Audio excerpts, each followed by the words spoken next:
الحمد لله رب العالمين والعاقبة للمتقين والصلاة والسلام على رسوله الكريم أما بعد فأعوذ بالله من الشيطان الرجيم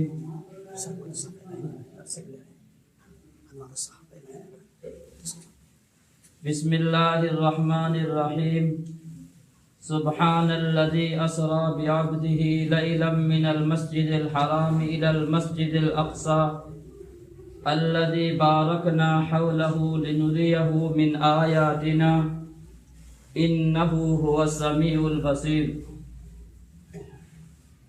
وقال الله تعالى في مقام آخر الذين يأكلون الربا لا يقومون إلا كما يقوم الذي يتخبطه الشيطان من المس ذلك بأنهم قالوا إنما البيع مثل الربا. صدق الله العظيم. اللهم صل على محمد وعلى آل محمد كما صليت على إبراهيم وعلى آل إبراهيم إنك حميد مجيد. اللهم بارك على محمد وعلى آل محمد كما باركت على إبراهيم وعلى آل إبراهيم إنك حميد مجيد. سامعین محترم، عزیز بزرگوں، بھائیوں، ساتھیوں، یہ مہینہ رجب المرجب کا مہینہ ہے. اس مہینے میں بہت سارے واقعات پیش آئے ہیں. اسی مہینے میں سیدنا امیر المومنین حضرت معاویہ بن ابی سفیان رضی اللہ تعالی عنہ کا انتقال ہے. اسی مہینے میں شب معراج کا بھی واقعہ پیش آیا ہے. آج اسی پر کچھ باتیں آپ کی توجہ کرتا ہوں. شب معراج کیا ہے؟ اللہ کے نبی علیہ الصلاۃ والسلام جب آپ طائف کے لوگوں کو دین اور دعوت تبلیغ پہنچا کر کے واپس آئے، خدیجہ رضی اللہ تعالی عنہا کا بھی انتقال ہو چکا تھا، جو اللہ کے نبی علیہ الصلاۃ والسلام کے سب سے پہلی بیوی تھی. جب آپ طائف سے واپس آئے ہیں تو آپ کو بہت بڑا صدمہ بھی تھا کہ طائف کے لوگوں نے آپ پر کیا کچھ نہیں کیا. ان حالات میں آپ کو عرش پر بلایا گیا، معراج کرایا گیا. قرآن کریم نے اس کا نقشہ کھینچا ہے. یہ معجزات میں سے ایک معجزہ ہے. اللہ کے نبی علیہ الصلاۃ والسلام اپنے چچا کی بیٹی حضرت ام ہانی رضی اللہ تعالی عنہا کے یہاں آرام فرما رہے تھے. یکایک حضرت جبرائیل ماں اور فرشتوں کے ساتھ آئے اور دروازے کے جانب سے داخل نہیں ہوئے، بلکہ چھت کو پھاڑ کر کے اندر داخل ہوئے. حضرت جبریل امین اور ان کے ساتھ اور فرشتے بھی داخل ہوئے. اللہ کے نبی علیہ الصلاۃ والسلام کو جگایا اور آپ کو وہاں سے اٹھایا.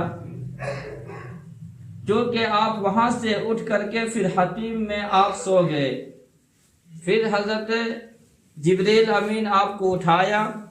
اٹھانے کے بعد آپ کو بیر زمزم کے پاس لے گیا.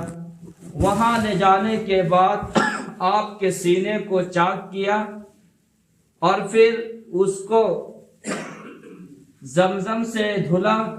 زمزم سے دھلنے کے بعد سونے کی طشت میں علم حکمت کو لا کر کے بھر دیا اور آپ کے سینے کو پھر سی دیا گیا۔ اس کو شق صدر کہتے ہیں۔ یہ اللہ کے نبی علیہ الصلوۃ والسلام کا 4 مرتبہ اس طریقے کا واقعہ پیش آیا ہے۔ یہ سفر معراج کا سفر کہلاتا ہے۔ اللہ کے نبی علیہ الصلوۃ والسلام بذریعے براق ایک سواری ہے جو کھچر سے چھوٹا اور گدھا سے بڑا، اسے براق کہتے ہیں۔ یہ تیز رفتار سواری ہے اور اس کا ایک قدم وہاں پڑتا ہے جہاں انسان کی نگاہ جاتی ہے، آخری نگاہ جہاں تک لوگوں کی نگاہ جاتی ہے وہاں تک اس کا قدم پڑتا تھا۔ اس قدر تیز رفتار یہ براق سواری تھا۔ اس کے ذریعے سے اللہ کے نبی علیہ الصلوۃ والسلام کو مسجد حرام سے یعنی مکۃ المکرمہ سے بیت المقدس مسجد اقصی کے پاس لے جایا گیا۔ اس بیچ میں بہت سارے عجائبات پیش آئے ہیں۔ اللہ کے نبی علیہ الصلوۃ والسلام جب پہنچے ایک مقام پر یثرب، جو موجودہ دور میں اس کا نام مدینۃ المنورہ ہے، وہاں پہنچے تو حضرت جبریل نے کہا یا رسول اللہ یہاں سواری سے اتریے اور 2 رکعت آپ نماز پڑھ لیجئے۔ آپ وہاں اترے، 2 رکعت نماز پڑھی۔ نماز پڑھنے کے بعد حضرت جبرائیل نے پوچھا کہ یہ کون سی جگہ ہے؟ اللہ کے نبی نے فرمایا مجھے نہیں پتا یہ کون سی جگہ ہے۔ فرمایا کہ یہ یثرب ہے جو مدینہ ہے، یہ کھجوروں والا جگہ ہے۔ یہ اشارہ اس بات کی طرف تھی کہ اللہ کے نبی علیہ الصلوۃ والسلام مکہ سے ہجرت کر کے مدینہ یہیں آئیں گے، یہیں آپ کا آرام گاہ ہوگا۔ یہ اس طرف اشارہ تھا۔ وہاں سے پھر چلے، مختلف مقامات سے گزرتے گزرتے پھر آپ مسجد اقصی تک پہنچ گئے۔ مسجد اقصی تک پہنچنے کے بعد اب آسمان کا سیر کے لیے جانا ہے، عرش پر جانا ہے۔ تو اب یہاں سے کس کے ذریعے سے عرش پر گیا؟ 2 روایت ہے، 2 قول ہے۔ ایک قول کے مطابق براق کے ذریعے سے آپ کو عرش پر لے جایا گیا، دوسرا قول کے مطابق سیڑھیوں کے ذریعے سے مسجد اقصی سے آپ کو سدرۃ المنتہا عرش پر آپ کو لے جایا گیا۔ یہ دونوں قول کتابوں میں موجود ہے۔ اللہ کے نبی علیہ الصلوۃ والسلام پہلے آسمان میں گئے، ملاقات ہوئی ایک پیغمبر سے، دوسرے آسمان میں دوسرے پیغمبر سے، اس طریقے سے 7 آسمان سے آپ گزرے، ہر ایک پیغمبر سے ملاقات ہوئی، بات چیت ہوئی۔ تمام پیغمبروں نے نبی اکرم صلی اللہ علیہ وسلم کا استقبال کیا۔ تمام انبیاء علیہ الصلوۃ والسلام کے استقبال کے بعد پھر وہاں سے اور آگے بڑھتے ہیں۔ یہ بیچ کے اندر بہت سارے واقعات پیش آئے ہیں، وقت کے نہ ہونے کی وجہ سے جو اہم جو واقعات پیش آئے ہیں معراج کے موقع پر، ان سب چیزوں پر بات ہونی ہے۔ آپ 7 آسمان کے بعد آپ ایک مقام ہے سدرۃ المنتہا، وہاں تک فرشتے ساتھ جاتے ہیں۔ سدرۃ المنتہا تک جانے کے بعد حضرت جبریل امین ساتھ چھوڑ دیتے ہیں اور کہتے یہ ہے کہ یہاں تک میں آیا ہوں، اس سے اگر آگے ایک قدم بھی جائیں گے تو میرا پر جل جائے گا، اس سے آگے ہم نہیں جا سکتے ہیں۔ سدرۃ المنتہا سے نبی اکرم صلی اللہ علیہ وسلم اللہ کے بارگاہ میں پہنچے ہیں اور آپ سجدہ ریز ہوئے ہیں، آپس میں بات چیت ہوئی ہے، تحفے میں بہت کچھ ملا ہے۔ اس معراج کے واقعے میں آپ کو جنت بھی دکھلایا گیا، آپ کو جہنم بھی دکھلایا گیا، گناہگاروں کو بھی دکھلایا گیا۔ پھر اللہ کے نبی علیہ الصلوۃ والسلام کو جو یہ معراج کرایا گیا ہے، اس کا تذکرہ قرآن کریم میں 15واں پارہ کے اندر اللہ رب العالمین نے ارشاد فرمایا سبحان الذی اسرا بعبدہ لیلا من المسجد الحرام الی المسجد الاقصی الذی بارکنا حولہ، پاک ہے وہ ذات جس نے اپنے بندے کو راتوں رات سیر کے لیے، تفریح کے لیے لے گیا۔ کہاں سے؟ مسجد حرام سے، مکہ المکرمہ سے بیت المقدس مسجد اقصی کے طرف لے گیا۔ اس سفر کو اسرا کہتے ہیں، اور وہاں سے پھر آسمانوں میں آپ کو لے جایا گیا، پورا کو معراج کا واقعہ کہتے ہیں۔ تو اس سے انکار نہیں کیا جا سکتا ہے، یعنی پھر اللہ کے نبی علیہ الصلوۃ والسلام جب آپ گئے ہیں آسمانوں میں اور دوزخ کو بھی دیکھا ہے، جنت کو بھی دیکھا ہے، اور بہت سارے گناہگاروں کو بھی دیکھا ہے۔ اللہ کے نبی علیہ الصلوۃ والسلام کا گزر ایک ایسے لوگوں کے پاس سے ہوا کہ جن کے ناخن تانبے کے ہیں، اور وہ اپنے ناخنوں سے اپنے چہرے اور سینے کو نوچ رہے ہیں۔ اللہ کے نبی علیہ الصلوۃ والسلام نے پوچھا، حضرت جبریل یہ کون لوگ ہیں کہ اپنے ہی ہاتھوں سے ناخن بھی تانبے کے ہیں اور یہ اپنے سینے اور اپنے چہرے کو نوچ رہے ہیں، کھرچ رہے ہیں، یہ کون لوگ ہیں؟ حضرت جبریل نے کہا، یہ وہ لوگ ہیں آپ کی امت کے جو لوگوں کا گوشت کھاتے ہیں، یعنی غیبت کرتے ہیں، لوگوں کی عزت کی ناقدری کرتے ہیں، یہ وہ لوگ ہیں۔ اس سے اندازہ لگایا جا سکتا ہے کہ اللہ کے نبی علیہ الصلوۃ والسلام نے ایسے لوگوں کو جہنم میں دیکھا جو لوگوں کی غیبتیں کرتے ہیں۔ کیا اس سے بھی زیادہ کوئی اور خطرناک چیز ہو سکتی ہے کہ دوزخ میں جانے کے اسباب میں سے ایک سبب چغل خوری بھی ہے، غیبت بھی ہے۔ آج یہ معاشرے کا بہت آسان ترین چیز بن چکی ہے۔ اگر کسی کے پاس کوئی کام کاج نہیں ہے تو پھر ہوٹلوں میں بیٹھ کر کے غیبت کریں گے، پھر لوگ پان کے دکانوں میں بیٹھ کر کے لوگوں کے خلاف بکواسات کرتے رہیں گے۔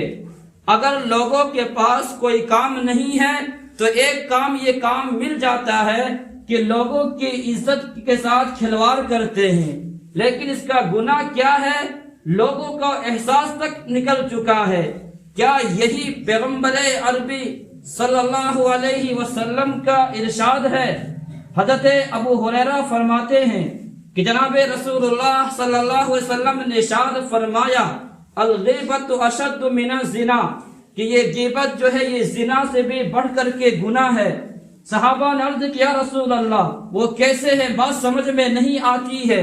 فرمایا کہ غیبت کرنے والا، چغل خوری کرنے والا، یہ اللہ رب العالمین سے معافی مانگے گا، لیکن معاف اس وقت تک نہیں کیا جائے گا جب تک کہ جس کی غیبت کی ہے وہ صاحب حق معاف نہ کر دے، تب تک کہ اسے معافی کی کوئی گنجائش نہیں ہے۔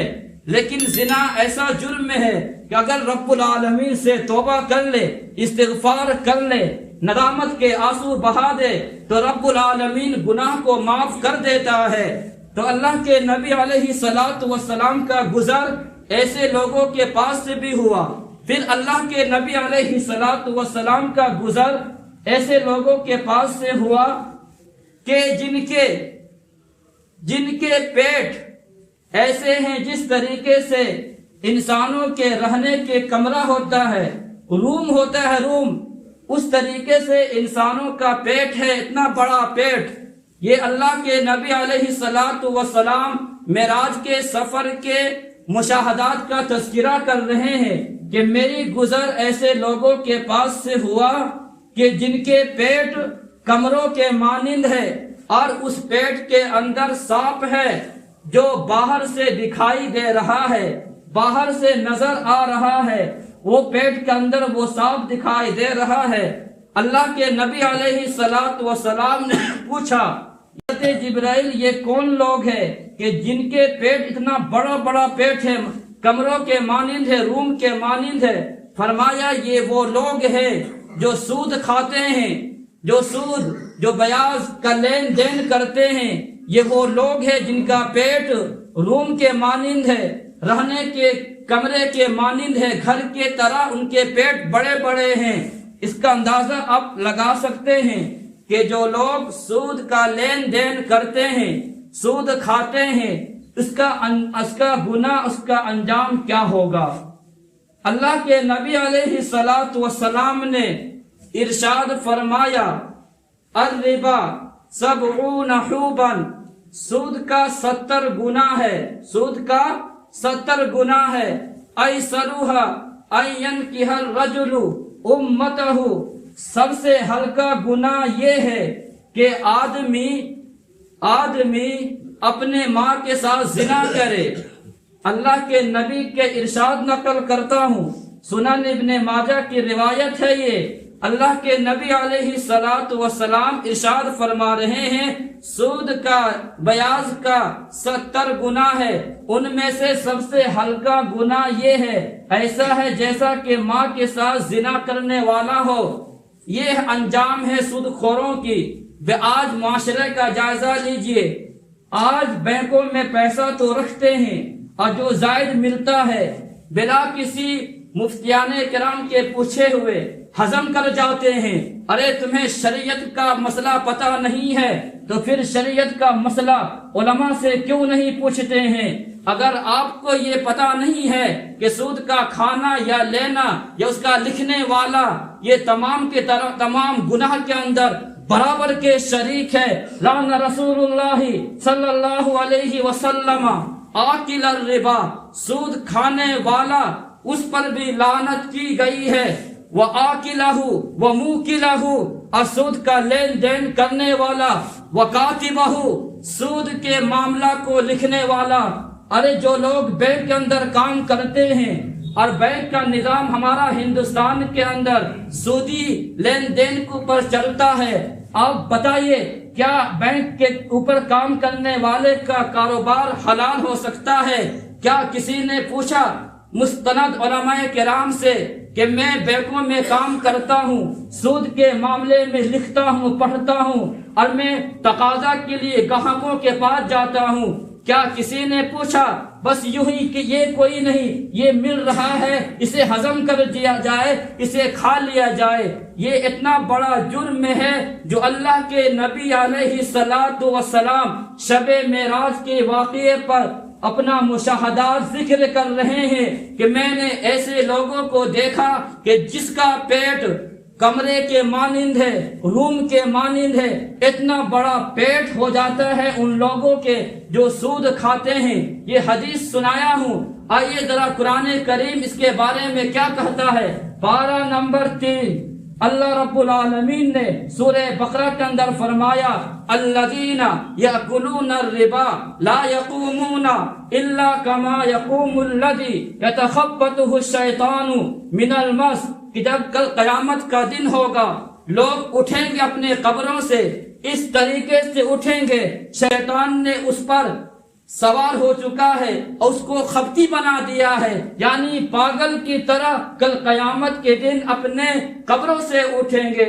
گویا کہ مجنون اور پاگل کی طرح، دیوانہ کی طرح اٹھائے جائیں گے۔ کون لوگ؟ ذالک بانہم قالوا، یہ وہ لوگ ہیں جو کہتے یہ ہے جس طریقے سے ارے لین دین کاروبار کرنا جائز ہے، حلال ہے، اسی طریقے سے سود بیاض یہ جائز ہے، اس کو کھانا چاہیے، لینا چاہیے۔ یہ ان لوگوں کا انجام ہے۔ آگے پھر اسی پارہ کے اندر آگے رب العالمین ارشاد فرماتے ہیں کہ یہ یمحق اللہ الربا ویربی الصدقات، بظاہر ایسا لگتا ہے 1 روپیہ کے بدلے میں آپ کو 10 روپیہ مل رہا ہے، بظاہر تو یہ بڑھا ہوا مال معلوم ہوتا ہے، لیکن اس کی حقیقت یہ ہے کہ یہ بڑھنے والی چیز نہیں ہے، یہ پیسہ بڑھنے والا نہیں ہے، یہ مٹ جائے گا، چاہے وہ کسی طریقے سے بھی مٹ جائے گا۔ پھر اسی پارہ میں آگے اللہ رب العالمین نے سود خوروں کا انجام کو بیان کیا ہے، فَإِن لَمْ تَفْعَلُوا فَأْذَنُوا بِحَرْبٍ مِّنَ اللَّهِ وَرَسُولِهِ، اگر تم باز نہیں آؤ گے سود کے کاروبار سے، لین دین سے، تو پھر تم خدا سے، رسول سے جنگ کرنے کے لیے ہے، میرے طرف سے اعلان ہے کہ تم مجھ سے لڑنے کے لیے میدان میں آ جاؤ۔ کون انسان ہے جو رب العالمین سے جنگ کرے؟ کس مسلمان کے اندر وہ ہمت ہے، وہ طاقت ہے جو اللہ کے نبی کے ساتھ جنگ کرے؟ کون وہ ایسا مسلمان ہے جو رب العالمین احکم الحاکمین سے جنگ کرے؟ کسی کی طاقت ہے؟ کیا کوئی آدمی رب العالمین سے جنگ کر سکتا ہے؟ جب جنگ نہیں کر سکتے ہیں، اتنی بڑی سزائیں ہیں، اتنی بڑی وعیدیں ہیں، تو پھر سود کا کاروبار کرنے والے چھوڑتے کیوں نہیں ہے؟ سود کے کاروبار کرنے والے اس سے درگزر کیوں نہیں کرتے ہیں؟ کیا یہ بظاہر بعض لوگوں کی عادت ایسی بن چکی ہے، پیسہ 2 لاکھ روپیہ لگاتے ہیں، آرام سے بیٹھے ہوئے ہیں اور پیسہ بیاض میں سود میں مل رہا ہے، کھا رہے ہیں، مستی کر رہے ہیں، موج کر رہے ہیں، اپنے اولاد کو بھی وہی پیسہ کھلا رہے ہیں اور امید رکھتے ہیں میری اولاد فرما بردار ہو جائے، میری اولاد میرا کہنا مان جائے اور میری بیوی میرے مطابق چلے اور میرے گھر کے اندر برکت نازل ہو، میرے گھر کے اندر سکون نازل ہو اور مجھے جو ہے سکون آ جائے، مجھے ہارٹ اٹیک نہ ہو۔ یہ سب بھول ہے۔ سود کھائیں گے اور امید رب العالمین سے اچھا رکھیں گے۔ سود خوروں کا انجام بہت برا ہے، یہاں بھی برا ہے اور آخرت میں بھی برا ہے۔ رب العالمین سے توبہ کرنے کی ضرورت ہے، استغفار کرنے کی ضرورت ہے۔ میرا اعلان یہ ہے، میں تمام حضرات سے کہنا یہ چاہتا ہوں، جو لوگ اس کام کا اندر ملوث ہے وہ تمام کے تمام آج ہی توبہ کرے، استغفار کرے، اس رب العالمین کے سامنے گر گرائے کہ کون سا گناہ ہو گیا ہے۔ کیا آپ نے ترکی کے اندر وہ آفات کو بھول گئے ہیں؟ کیا آپ طوفانوں کو، وہ زلزلے کو آپ بھول گئے ہیں؟ وہ کون سا جرم ہے ایسا ہے اور رانچی کے اندر نہ ہوتا ہو؟ کیا زنا ہمارے گاؤں میں نہیں ہوتا ہے؟ کیا سود خوروں کا یہاں پر اس گاؤں میں یا یہ آس پاس علاقے میں کیا اس کا ٹھکانہ نہیں ہے؟ کیا شرابیں نہیں پی جا رہی ہے؟ کیا ناچ گانا نہیں کیا جا رہا ہے؟ کیا لوگ سوشل میڈیا میں غلاظت نہیں دیکھ رہے ہیں؟ کیا آپ لوگ بھول گئے ہیں اس رب العالمین کے عذاب سے؟ کیا آپ کو وہ دن بھلا دیا گیا ہے کہ اس دن پہلے شہر پاکستان کے اندر اتنا بڑا عذاب آیا، ترکی کے اندر اتنا بڑا عذاب کے اندر لوگ ملوث ہیں، ہم آرام سے چائے پی رہے ہیں، سود کا لین دین کر رہے ہیں، زناکاری کے اندر ملوث ہے اور لوگوں کو گالیاں دے رہے ہیں اور غیبتیں کر رہے ہیں، جگل خوریاں کر رہے ہیں۔ اس نبی کو بھلا دیے ہیں جو نبی اپنی امت کے لیے تڑپتا تھا، روتا تھا، آنسو بہاتا تھا، رب کو تسلی کے لیے قرآن کی آیتوں کو نازل کرنا پڑا۔ لعلک باخع نفسک علی آثارہم ان لم یؤمنوا بہذا الحدیث اسفا۔ اے میرے محبوب مصطفیٰ، آپ کس قدر روتے ہیں، آپ آنسو اتنا کیوں بہاتے ہیں؟ اگر وہ ایمان نہیں لاتے ہیں چھوڑ دیجئے، آپ کا کام تو پہنچانا ہے، آپ کا کام تو بتانا ہے، آپ کا کام تو لوگوں کو سمجھا دینا ہے، مانے نہ مانے وہ سمجھ لے۔ یہ میرے آقا کا یہ ایک ایک راتیں رونے میں گزری ہے، ایک ایک دن اپنی امت کے یاد میں گزری ہے۔ کون امت زنا کرنے والی امت، کون امت شرابیں پینے والی امت، کون امت سود کا لین دین کرنے والی امت، کون امت گانا سننے والی امت، کون امت لوگوں کے عزتوں کے ساتھ کھیلنے والی امت، کون امت ماں باپ کے ساتھ نافرمانی کرنے والی امت، کون امت جو لوگوں کے ساتھ مذاق کرنے والی امت، کون امت بے حیا بن کر گھومنے والی امت، کون امت جو لوگوں کے سوشل میڈیا پر ناجائز طریقے پر تبصرہ کرنے والی امت، یہ کون امت ہے؟ کیا ایسے ہی امت کو میرے آقا چھوڑ کر کے گئے تھے؟ بے نمازی امت، صرف جمعہ کے دن آنے والی امت، کیا یہی امت کا درس ہے؟ کیا اللہ کے نبی نے یہی درس دیا ہے؟ اگر یہ بات کہی جائے تو یہ بیجا نہیں ہوگا۔ صرف کرسچن لوگ اتوار یا سنیچر کے دن اپنی عبادت گاہوں میں آتے ہیں، باہر گاڑیاں کھڑا کر کے وہ عبادت گاہوں میں گھستے ہیں، گرجاؤں میں گھستے ہیں۔ آج وہی حشر ہم نے بنا دیا ہے۔ صرف جمعہ کے دن دیکھیے پورا مجمع رہے گا، باقی دن 1 صف نہیں، 2 صف نہیں، 3 صف نہیں، اتنا بڑا مجمع مان لیتے ہیں، آدھا باہر سے آیا ہوا ہے، کچھ مجمع یہاں کا ہے، کیا صرف جمعے کی دن رہ گیا ہے؟ کیا صرف جمعے کے دن آپ کھانا کھاتے ہیں؟ کیا صرف جمعے کے دن چائے پیتے ہیں؟ کیا صرف جمعے کے دن اخبار پڑھتے ہیں؟ کیا صرف جمعے کے دن موبائل چلاتے ہیں؟ کیا صرف جمعے کے دن آپ اپنے کام کاج کے لیے جاتے ہیں؟ کیا صرف جمعے کے دن رب کی دی ہوئی نعمتوں سے فائدہ اٹھاتے ہیں؟ کیا صرف جمعے کے دن رب کے دیے ہوئے تاروں سے فائدہ اٹھاتے ہیں؟ کیا صرف جمعے کے دن رب کے دیے ہوئے کانوں سے سنتے ہیں؟ کیا صرف جمعے کے دن رب کی دی ہوئی زبانوں سے بولتے ہیں؟ کیا صرف جمعے کے دن پاؤں سے چلتے ہیں؟ کیا صرف جمعہ کے دن اس سورج کے گرمی سے فائدہ اٹھاتے ہیں؟ کیا صرف جمعہ کے دن رب آپ کو نعمتوں سے نوازتا ہے؟ یہ صرف جمعہ کے دن ہی کیوں ہے؟ بقیہ دن آپ کھانا نہیں کھاتے ہیں، پھر بقیہ دن رب العالمین کے سامنے سجدہ کرنے میں ہمیں شرم محسوس کیوں ہوتا ہے؟ ہم شرم کیوں محسوس کرتے ہیں؟ ہم نے اپنی مسجدوں کو گرجا گھر بنا دیا ہے، ہم نے اپنی عبادت گاہوں کو گرجا گھر کے مانند بنا دیا ہے۔ جس طریقے سے وہ لوگ ہفتہ میں ایک دن آتے ہیں، ہم بھی ہفتہ میں ایک دن آتے ہیں۔ ایسا نہیں چلے گا، توبہ کرنے کی ضرورت ہے، رب کو منانے کی ضرورت ہے، ورنہ وہ دن دور نہیں ہے۔ رب العالمین اپنا عذاب نازل کر دے گا تو پھر آپ کو وہ دن وہ وقت ملنے والا نہیں ہے۔ اس لیے پیارے آقا جناب رسول اللہ صلی اللہ علیہ وسلم شب معراج کے واقعے کا ذکر کرتے ہوئے فرمایا کہ میرے گزر ایسے لوگوں کے پاس سے ہوا کہ جس کا پیٹ جو ہے روم کے مانند ہے، کمرے کے مانند ہے۔ اتنا بڑا پیٹ کن کا ہے؟ جو لوگ سود کھاتے ہیں۔ پھر اللہ کے نبی فرماتے ہیں میری گزر ایسے لوگوں کے پاس سے ہوا، ایک ہانڈی ہے، ایک ہانڈی میں اچھا کھانا ہے، پکا ہوا کھانا ہے، اور دوسرا ہانڈی ہے وہ بیکار قسم کا کچا کھانا ہے، غلاظت والا کھانا ہے۔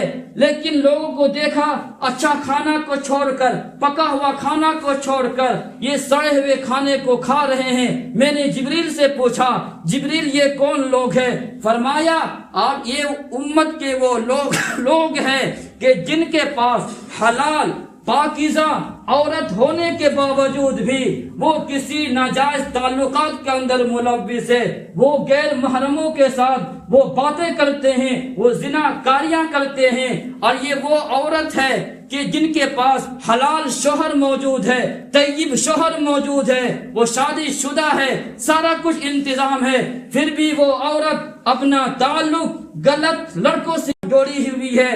ایسے لوگوں کے بارے میں پیارے آقا جناب رسول اللہ صلی اللہ علیہ وسلم ارشاد فرما رہے ہیں اس کا انجام بہت برا ہے، اس کا انجام بہت برا ہے۔ اچھا کھانا کو چھوڑ کر کے غلاظت سڑے ہوئے کھانے کو کھا رہے ہیں۔ یہ اللہ کے نبی علیہ الصلوۃ والسلام شب معراج کے موقع پر اپنا مشاہدات بیان کر رہے ہیں۔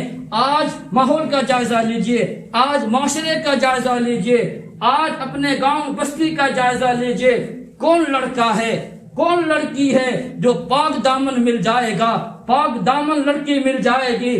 کون وہ لڑکی ہے، کون وہ نوجوان ہے جو اپنے آپ کو ثابت کر دے کہ میرا تعلق کسی غیر محرم سے نہیں ہے؟ کوئی عورت، کوئی لڑکی یہ دعویٰ کر دے میرا تعلق کسی غیر محرم لڑکے سے نہیں ہے، یہ ملنا بہت بڑا مشکل ہو گیا ہے۔ جو پاک دامنی، جو پاک دامن کا سبق پیارے آقا نے دیا تھا، آج ہم نے اسے بھلا دیا ہے۔ جو پاک دامنی کا سبق حضرت ابو بکر صدیق نے دیا تھا، آج ہم نے وہ بھی بھلا دیا ہے۔ جو پاک دامنی کا سبق عمر بن خطاب نے دیا تھا، ہم نے اسے بھی بھلا دیا ہے۔ آج پاک دامنی کا سبق جو علی مرتضیٰ نے دیا تھا، آج ہم نے وہ بھی بھلا دیا ہے۔ جو پاک دامنی کا سبق حضرت عثمان غنی نے دیا تھا، وہ بھی بھلا چکے ہیں۔ جو پاک دامنی کا سبق امیر المومنین حضرت معاویہ بن ابی سفیان رضی اللہ تعالی عنہ نے دیا تھا، آج ہم نے وہ بھی بھلا دیا ہے۔ جو قرآن نے دیا تھا وہ بھی بھلا دیے ہیں۔ قرآن کے پارے پارے میں، قرآن کی سورت کے اندر، آیتوں کے اندر، رکوع کے اندر، ہر چیز کے اندر ہمیں جو درس ملا تھا، جو پیغام ملا تھا پاک دامنی کا، لیکن اسے ہم نے تار کر دیے ہیں۔ سوچتے ہیں یہ کوئی گناہ نہیں ہے۔ اللہ کے نبی فرما رہے ہیں ایسے لوگوں کا معاملہ بہت خطرناک ہونے والا ہے۔ اس لیے گزارش یہ ہوگی، آپ کی خدمت میں یہ ہوگی، نمبر 1 سود خور اپنے سود خوری کو چھوڑ دے، مفت کھانے کو چھوڑ دے۔ نمبر 2 زناکار لوگ زناکاری سے باز آ جائے۔ نمبر 3 غیبت کرنے والا، چغل خوری کرنے والے اپنے آپ کو ان سب چیزوں سے بچا لے، تب ورنہ تو وہ دن دور نہیں ہے۔ رب العالمین اللہ رب العالمین ہر وقت ہمیں اور آپ کو مہلت دے رہے ہیں، شاید کہ انسان توبہ کر لے، شاید کہ انسان ندامت کے آنسو بہا لے، شاید کہ انسان مجھ سے معافی مانگ لے، میں معاف کر دوں گا، لیکن ایک ہم ہے، مجھے معافی مانگنے کی ضرورت نہیں ہے، مجھے رب سے لو لگانے کی ضرورت نہیں ہے۔